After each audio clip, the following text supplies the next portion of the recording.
Incident में खो दिया और उसके साथ साथ हर उन लोगों के लिए भी दुआ की। अपने को गौरवान्वित महसूस करता है और निश्चिंत रहता है। हमें इस बात का संतोष रहता है कि आपकी छाया में हमारा पूरा देश सुरक्षित है। मेरी ईश्वर से प्रार्थना है कि आपका शौर्य इसी प्रकार आसमान की ऊंचाइयों को छूता रहे। आज आपने जो यहाँ पर चर्चा के लिए, बातचीत के लिए विषय रखा है, transformation of the Indian force, मैं समझता हूँ कि यह विषय न केवल हमारी एयरफोर्स की अब तक की पूरी यात्रा को अपने भीतर समेटता है, बल्कि यह आने वाले समय में इसकी भूमिका को और सशक्त करने के डिस्कोर्स को भी हमारे सामने रखता है। ऐसे कंटेम्प्रोरी और रेलेवेंट टॉपिक के सिलेक्शन के लिए भी मैं आप सबको बधाई देता हूँ। साथियों, आज मैं खुद को गौरवान्वित महसूस कर रहा हूँ कि मुझे ऐसे ऐतिहासिक व्यक्तित्व के बारे में अपनी बात रखने का अवसर आप सबने दिया है। यह हम सबका सौभाग्य है कि अर्जन सिंह जी जैसे विजनरी मिलिट्री लीडर्स इस देश में पैदा हुए। उनकी लीडरशिप, उनका विजन और देश के प्रति उनका समर्पण इनक्रेडिबल रहा है। वो अपने दौर के एक विजनरी मिलिट्री लीडर तो थे ही, उनका विजन आज भी उतना ही रेलेवेंट है और आज भी वह भारतीय वायुसेना के लिए और हमारे युवाओं के लिए किसी इंस्पिरेशन से कम नहीं है। उनकी जीवनी अपने आप में इतनी मोटिवेटिंग है जो आने वाली कई पीढ़ियों तक हम सभी को इंस्पायर करती रहेगी। मैं देख रहा था कि केवल 19 साल की उम्र में ही उनका सिलेक्शन प्रतिष्ठित रॉयल एयरफोर्स कॉलेज के लिए हुआ था और वहाँ उनका प्रदर्शन इतना उत्कृष्ट था कि उन्होंने अपनी कक्षा में शीर्ष स्थान प्राप्त किया था। फिर उसके बाद जैसे ही सेकंड वर्ल्ड वॉर की शुरुआत हुई, उसमें उनके स्क्वाड्रन को इम्फाल भेजा गया था, जहाँ पर उन्होंने अराकान अभियान के दौरान असाधारण नेतृत्व का परिचय दिया। उसके बाद 15 अगस्त 1947 को आज़ादी के इस ऐतिहासिक अवसर पर अर्जन सिंह जी ने 12 टेम्पेस्ट विमानों के साथ एक भव्य फ्लाई पास्ट का भी नेतृत्व किया था। साथियों, लोगों के पास आर्म्ड फोर्सेज में आने के अलग अलग कारण हुआ करते हैं, लेकिन कुछ लोग ऐसे होते हैं जो बने ही आर्म्ड फोर्सेज के लिए होते हैं। अर्जन सिंह जी वैसे ही थे और इसका पता हमें इस बात से भी चलता है कि जब सेकंड वर्ल्ड वॉर की शुरुआत हुई तो उन्होंने खुद ही रिक्वेस्ट किया था कि मुझे मोर्चे पर भेजा जाए, मैं जंग में जाना चाहता हूँ। वह समस्याओं से भागने वाले व्यक्ति नहीं थे, वह समस्याओं का डटकर सामना करते थे। शायद यही कारण है कि आज इतिहास में उनका एक विशिष्ट स्थान बना हुआ है। साथियों, इतिहास में ऐसे बहुत कम लोग होते हैं जो इतिहास का हिस्सा भी होते हैं और इतिहास का निर्माण भी करते हैं। अर्जन सिंह जी उनमें से एक थे। 1965 में पाकिस्तान के खिलाफ युद्ध में जो उनकी भूमिका रही है, उससे हम सब अच्छी तरह परिचित हैं। यह उनकी विजनरी लीडरशिप का ही उदाहरण था कि महज 1 घंटे के अंदर इंडियन एयरफोर्स की दुश्मन के खिलाफ काउंटर अटैक उन्होंने प्रारंभ कर दिया। इस महत्वपूर्ण युद्ध में उनकी इनक्रेडिबल लीडरशिप और विशिष्ट सेवा के लिए अर्जन सिंह को भारत के दूसरे सर्वोच्च नागरिक सम्मान पद्म विभूषण से सम्मानित किया गया। बाद में 1966 में चीफ ऑफ एयर स्टाफ से प्रमोट कर उन्हें एयर चीफ मार्शल बनाया गया और अर्जन सिंह जी भारतीय वायुसेना के इतिहास में इस प्रतिष्ठित पद पर प्रमोट होने वाले पहले अफसर बने। साथियों, वैसे तो उनके बारे में जितना कुछ कहा जाए, मैं मानता हूं कि वह कम है। उनके बारे में कई आर्टिकल्स भी लिखे जा सकते हैं, कई किताबें भी लिखी जा सकती हैं, कई इंडिपेंडेंट लेक्चर्स भी किए जा सकते हैं।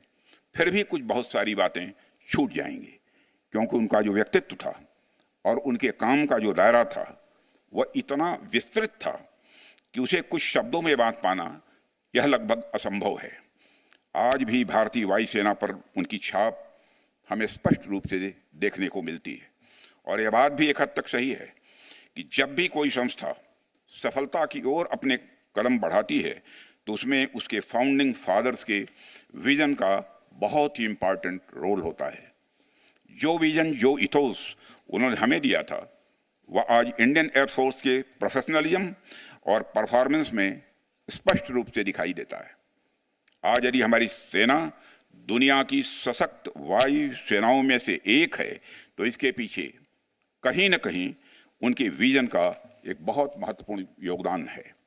साथियों, जब भी मैं इंडियन फोर्स से जुड़े हुए किसी इवेंट में आता हूं तो स्वाभाविक रूप से मेरे जहन में वायुसेना का इतिहास चलने लगता है। इंडियन एयर फोर्स की यात्रा अपने आप में एक कहानी है।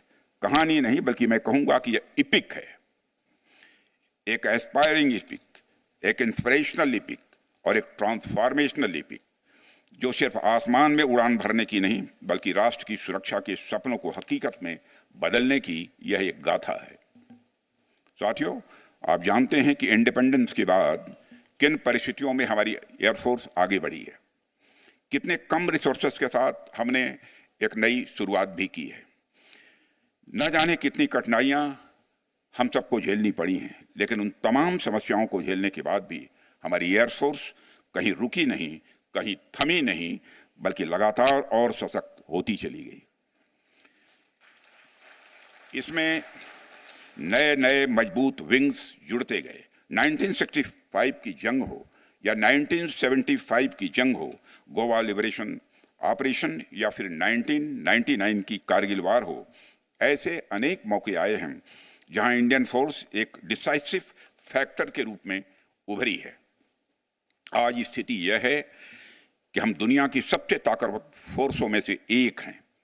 आज हमारी एयरफोर्स बेहद मजबूती के साथ हमारे नेशनल सिक्योरिटी के लिए एक स्ट्रांग पिलर के रूप में काम कर रही है। साथियों, यह कहने की आवश्यकता नहीं है कि नेशनल सिक्योरिटी किसी भी देश के लिए सबसे महत्वपूर्ण यह मुद्दा हुआ करता है।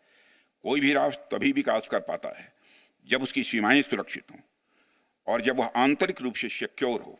और मुझे इस बात की प्रसन्नता है कि नेशनल सिक्योरिटी को इन्हांस करने की दिशा में मुझे भी कुछ न कुछ अपना योगदान करने का अवसर मिला है, पहले गृह मंत्री के रूप में और अब रक्षा मंत्री के रूप में। मेरा प्रयास रहा है कि भारत की सुरक्षा व्यवस्था को लगातार सुदृढ़ रखा जाए। यह विषय हमेशा मेरे मन के करीब रहा है। अपने इस प्रयास के दौरान मेरी अपनी एक समझ बनी कि नेशनल सिक्योरिटी को लेकर मेरा खुद का एक अलग विजन बना है और अपनी उस समझ और विजन के आधार पर मैंने बहुत सी बातें सीखी भी हैं यहाँ आकर 11 वर्षों के अंदर, और अब उन्हीं को आधार बनाकर मैं अपनी तरफ से कुछ बातें आपके सामने भी यहाँ रखना चाहूँगा। आज कंटेम्प्रेरी वर्ल्ड में हो रहे 2 प्रमुख चेंजेस पर मैं आपसे खास बातचीत करना चाहूँगा। इन दोनों चेंजेस ने आज विश्व को एक ऐसे डायनेमिक और अनसर्टेन दौर में लाकर खड़ा कर दिया है जो पहले कभी नहीं था। पहला मुद्दा है कि दुनिया भर में जियो पॉलिटिक्स और जियो स्ट्रेटजिक तरीके से जो बदलाव आ रहे हैं और जिस तरह से पावर इक्वेशंस में परिवर्तन हो रहे हैं, वो हमारे सिक्योरिटी पर्सपेक्टिव को किस प्रकार प्रभावित करते हैं, उन्हें हमें किस तरह से देखना चाहिए। और दूसरा मुद्दा यह है कि टेक्नोलॉजी के क्षेत्र में हो रहा ट्रांसफॉर्मेशन हम पर किस तरह से असर डाल रहा है। मैं पहले मुद्दे से अपनी बात की शुरुआत यहाँ करना चाहूँगा। साथियों, आज अगर हम पूरी दुनिया को एक हॉलिस्टिक नज़रिए से देखें तो हमें कई सारे परिवर्तन दिखते हैं। यदि पिछले कुछ वर्षों की बात की जाए तो यह परिवर्तन और तेज हुए हैं। एक तरफ तो कई पुराने सिक्योरिटी अरेंजमेंट्स में तनाव की स्थिति दिख रही है, कई पुराने इंटरनेशनल अलायंसेस टूटते हुए दिखाई दे रहे हैं, तो दूसरी तरफ कुछ नए नए स्ट्रेटजिक इक्वेशन या अलायंसेस बनते हुए भी हमें दिखाई दे रहे हैं। यह जो फ्लूइड ग्लोबल ऑर्डर है, इसके कई सारे इम्पैक्ट भी हमें देखने को मिल रहे हैं। इसके जो इकोनॉमिक इफेक्ट हैं वह एक पूरा अलग विषय है, लेकिन मैं यहाँ आपसे इस फ्लूइड ग्लोबल ऑर्डर के सिक्योरिटी सिनेरियो पर बात करूँगा जो हमारे अपने नेशनल सिक्योरिटी इंटरेस्ट से जुड़े हुए हैं। साथियों, अभी कुछ वर्ष पहले तक वैश्विक सुरक्षा को अलग अलग खेमों में बंटा हुआ देखा जाता था। उन अलग अलग खेमों के अनुसार हमारी सिक्योरिटी पॉलिसी भी इन्फ्लुएंस स्वाभाविक रूप से होती रहती थी। हालांकि भारत का हमेशा से एक पॉजिटिव इंस्टांस रहा है। भारत कभी किसी गुट या किसी खेमे का सदस्य नहीं रहा है। हमने हमेशा अपनी सॉवरेन और इंडिपेंडेंट पॉलिसीज का निर्माण किया है और उसे अपनाया भी है। लेकिन आज की दुनिया थोड़ी अलग है। आज आप देखिए कि 21वीं सदी को एशिया की सदी कहा जाता है।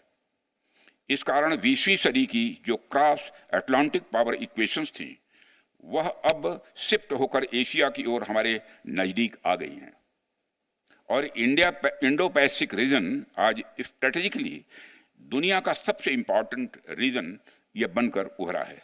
और यह जो परिवर्तन हमें देखने को मिला है इसका डायरेक्ट रिलेशन हमारे नेशनल सिक्योरिटी के साथ है। मेरे कहने का यह अर्थ है कि in shifting geo strategic equations का हमारी नेशनल सिक्योरिटी के साथ जितना डायरेक्ट इंटरेस्ट आज है उतना पहले कभी नहीं था। और यह जियो स्ट्रेटेजिक अनसर्टेनिटीज हमारी नेशनल सिक्योरिटी के लिए किस प्रकार के चैलेंजेस ला रही है और हम इन्हें किस प्रकार से हैंडल करने के लिए तैयार हैं, यह आज हमारे सामने एक प्रमुख मुद्दा है। सरकार और पॉलिसी मेकर्स इस दिशा में अपनी ओर से प्रयास कर रहे हैं, लेकिन जाहिर सी बात है इसमें इंडियन एयरफोर्स का योगदान भी बहुत ही इंपॉर्टेंट होने वाला है। साथियों, जो दूसरा महत्वपूर्ण मुद्दा है वह टेक्नोलॉजिकल ट्रांसफॉर्मेशन का है। अभी मैंने जिन परिवर्तनों की बात नेशनल सिक्योरिटी के मद्देनजर की है उसी प्रकार के परिवर्तन डिफेंस टेक्नोलॉजी के क्षेत्र में भी हमें स्पष्ट रूप से दिख रहे हैं। बल्कि मैं तो यह कह सकता हूं टेक्नोलॉजी के क्षेत्र में जो परिवर्तन हो रहे हैं वह बाकी सारे परिवर्तनों से कहीं अधिक तेजी से हो रहे हैं। पूरी दुनिया ने पिछले 200-300 वर्षों में जितनी प्रोग्रेस नहीं की उससे कहीं ज्यादा टेक्नोलॉजिकल प्रोग्रेस पिछले 15-20 वर्षों में हमको देखने को मिली है। इतनी तेजी से तो इंसान तक नहीं बदले जितनी तेजी से टेक्नोलॉजी बदल रही है। आज दुनिया के अलग अलग क्षेत्रों में कॉन्फ्लिक्ट्स चल रहे हैं। यदि आप उन पर नजर डालें तो आपको एक कॉमन बात देखने को मिलेगी, वह यह है कि टेक्नोलॉजी की वजह से वारफेयर के तरीके अब कहीं ज्यादा तेजी से बदलते नजर आ रहे हैं। वारफेयर में अब ज्यादा अनप्रेडिक्टेबिलिटी और लिथैलिटी दोनों को मिल रही है। वैसे तो डिफेंस टेक्नोलॉजी लैंड, मैरीटाइम तथा एयर सभी डोमेन्स में परिवर्तन ला रही है, परंतु एयरफोर्स में इन परिवर्तनों का इम्पैक्ट कहीं ज्यादा दिखाई दे रहा है। टेक्नोलॉजी आज हमारे एरियल वारफेयर के नेचर और कैरेक्टर में लगातार यह बदलाव ला रही है। आज का एरियल कम्बैट डोमेन जमीन से कुछ फीट ऊंचाई से लेकर स्पेस डोमेन तक फैल चुका है। सर्वेलेंस ड्रोन से लेकर स्पेस मिलिट्री स्टेशन तक न सिर्फ एरियल कम्बैट डोमेन में विस्तार हुआ है बल्कि इसकी कॉम्प्लेक्सिटी में भी हाल के समय में बहुत ज्यादा बढ़ोतरी भी हुई है। इसमें हमें आश्चर्य भी नहीं करना चाहिए क्योंकि यह पूरा युग ही टेक्नोलॉजी के क्षेत्र में रिवॉल्यूशनरी ब्रेक थ्रो का युग है। आए दिन हमें ऐसे ऐसे टेक्नोलॉजिकल इक्विपमेंट्स देखने को मिलते हैं जो महज कुछ महीने या कुछ वर्षों पहले तक एग्जिस्ट ही नहीं करते थे। आर्टिफिशियल इंटेलिजेंस या फिर उसके कई सारे एप्लीकेशंस ने आज पूरी दुनिया में तहलका मचाया हुआ है। साथियों, डिफेंस के क्षेत्र में भी आर्टिफिशियल इंटेलिजेंस का रोल तेजी से बढ़ा है और बढ़ने वाला है। आर्टिफिशियल इंटेलिजेंस के अलावा hypersonic directed energy weapons, quantum computing इत्यादि ने भी वारफेयर को और ज्यादा अनसर्टेन बना दिया है। आर्टिफिशियल इंटेलिजेंस और मशीन लर्निंग जैसे फ्रंटियर टेक्नोलॉजीज का मिलिट्री ऑपरेशन में इस्तेमाल भी यह एक चैलेंज लेकर आया है। अनमैन्ड एरियल व्हीकल का मिलिट्री रोल में इस्तेमाल भी एक चैलेंज पेश कर रहा है। साइबर और स्पेस तथा इस तरह के अनेक टेक्नोलॉजी ने वारफेयर में एक नया अनकन्वेंशनल कंपोनेंट जोड़ा है। हालांकि कई बार मैं यह भी सोचता हूं कि हम जिन्हें कल तक वारफेयर या का अनकन्वेंशनल तरीका मान रहे थे, क्या वे आज वास्तव में अनकन्वेंशनल रह गए हैं? तेजी से हो रहे टेक्नोलॉजिकल डेवलपमेंट्स के मद्देनजर ये अनकन्वेंशनल मेथड्स तेजी से कन्वेंशनल रियलिटी का रूप लेते हुए नजर आ रहे हैं। आज की स्थिति बताती है कि वारफेयर का जो पुराना हार्डवेयर बेस्ड सिस्टम था वह अब सॉफ्टवेयर बेस्ड सिस्टम की ओर आगे बढ़ रहा है।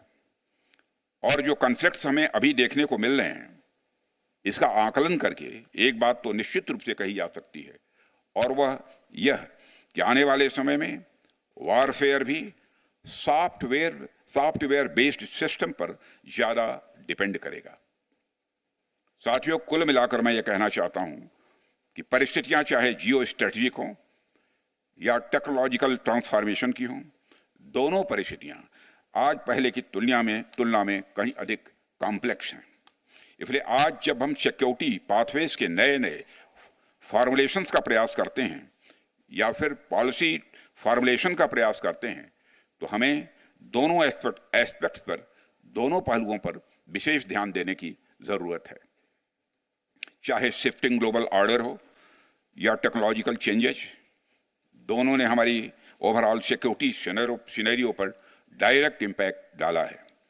आज हमारी सीमाएं, चाहे वह नॉर्दर्न बॉर्डर हो, वेस्टर्न बॉर्डर हो, ईस्टर्न बॉर्डर हो या फिर इंडो पैसिफिक हो, ये कहीं ज़्यादा वल्नरेबल हैं। हालांकि इन सीमाओं पर चैलेंजेस पहले भी थे, इस सच्चाई को नकारा नहीं जा सकता, लेकिन हालिया परिस्थितियों को देखते हुए यह और ज़्यादा इंटेंस हो गए हैं। लेकिन मुझे आपसे ये बताते हुए बड़ी प्रसन्नता हो रही है कि पिछले 10 से 11 वर्षों में हमारी सरकार ने इन सिचुएशन को न सिर्फ अच्छे से समझा है, बल्कि उनके अकॉर्डिंग स्टेप्स भी उठाए हैं। 2014 में माननीय प्रधानमंत्री जी ने के नेतृत्व में हमारी सरकार आई। उस समय ही प्रधानमंत्री जी ने हमें एक विजनरी अप्रोच